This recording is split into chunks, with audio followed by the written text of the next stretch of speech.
bahaya terbesar dalam fikih adalah apa? Mengkaji fikih tidak dari ahlinya. Ya seorang lagi ya, mengkaji fikih tidak dari apa? Ahlinya. Nah kenapa demikian? Begini, saya beri contoh.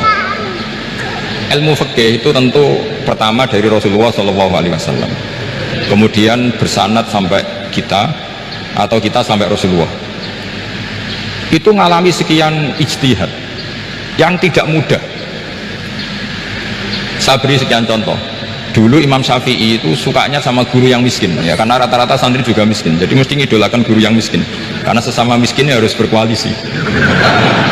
Tapi akhirnya gurunya Imam Syafi'i itu miskin sekali, namanya Muslim bin Khalid Az-Zanji itu miskin, Sufyan As-Tsauri miskin, Sufyan bin Uyainah miskin. Setelah ngaji di Medina itu Imam Malik itu kaya, pas itu Imam Malik sudah kaya.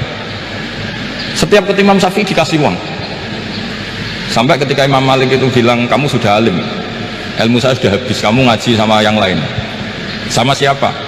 Kata Imam Malik, orang yang sealim saya sudah meninggal, namanya Abu Hanifah, tapi dia punya murid namanya Muhammad bin Hasan Asy-Syaibani, kamu ke sana. Terus Imam Malik datang ke Baki. Dulu Baki itu pasar rental, ya Grab lah kita sekarang itu.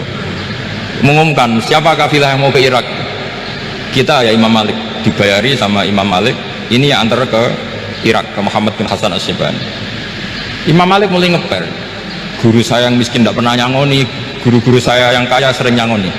Mulai memasalahkan dia miskin gitu, kira-kira seperti itu, mulai masalah gitu. Setelah datang ke Irak di Muhammad bin Hasan Asy-Syaibani itu si Muhammad bin Hasan Asy-Syaibani itu kalau ngitung uang itu di meja tamu. Jadi punya emas lantaan, punya uang, kira-kira kalau Indonesia punya rupiah, punya dolar, dihitung itu di ruang tamu. Kata Imam Syafi'i, saya dengan Imam Malik saja nggak serak, ini lebih kedonyan lagi dia. Ngitung uang itu di ruang tamu. Terus akhirnya si Muhammad bin Hasan Asy-Syaibani ini ahlul usul, dia pakar usul. Kamu heran sama saya? Iya, kiai kok kedonyan, dia ngomong gitu. Tapi kata Muhammad bin Hasan Asy-Syaibani, kalau kiai tidak boleh kaya, kita kayak wong fasik, dan gue demenan, gue mabuk. Oh jangan, nanti dipakai maksiat. Penjenengan mawon kersane dibetoan, berarti kiai oleh sugih, pun angsal-angsal. Semenjak itu jadi satu fikih bagi Imam Syafi'i.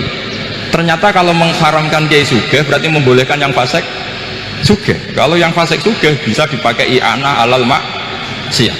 Semenjak itu mindset pikiran Imam Syafi'i rubah. Saking rubahnya sampai beliau berpendapat orang bisa beli Alphard, kok beli Carry itu haram. Bisa jadi bupati kayak Pak Roba kok jadi RT haram. Pokoknya gitu.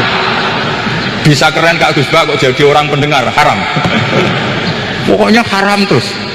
Karena dalil beliau al-Islam ya'lu wala ilaha.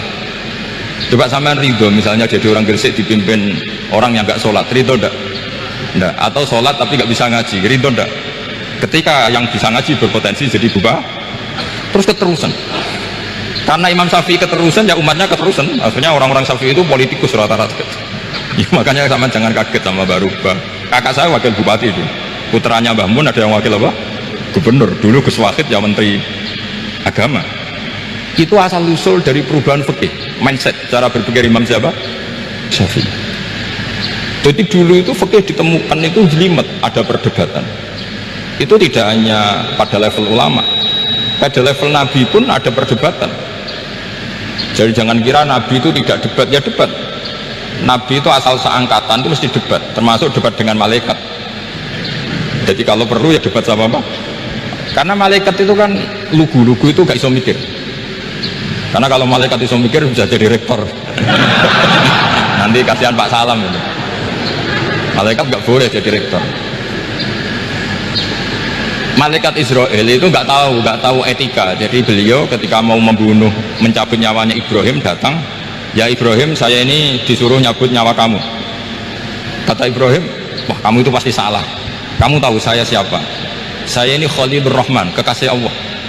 Masa kekasih membunuh yang dikasih? Ini nggak benar, logika itu nggak benar. Pasti kamu salah. Karena Israel itu tidak bisa debat. Ketika ditanya, hal ra'aita khalilan yumitu khalilah, masa kekasih membunuh yang dikasih? Saya ini Khalilur Rahman, masa Allah mencintai saya kemudian membunuh saya? Itu logika agak bener. Tidak keliru, kamu itu keliru. Israel akhirnya terbang lagi. Ya Allah, katanya logika saya ini salah. Karena masa kekasih membunuh yang dikasih.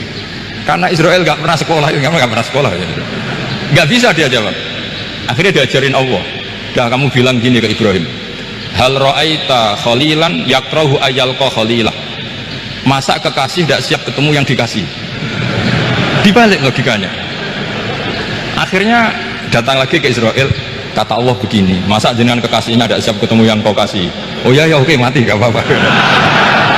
Jadi ilmu itu ngalamin perdebatan.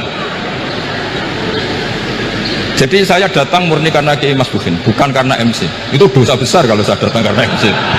Karena saya punya kewajiban yang lebih besar. Jadi yang bisa mengalahkan adalah a'dzama minhu, yang super besar kira-kira gitu. Karena jelas ada riwayat inna min abaril birri silatar rajuli ahla wuddi abi. Ya, inna min abaril birri silatar rajul ahla wuddi abi. Di antara kebaikan yang sangat baik adalah seseorang menyambung teman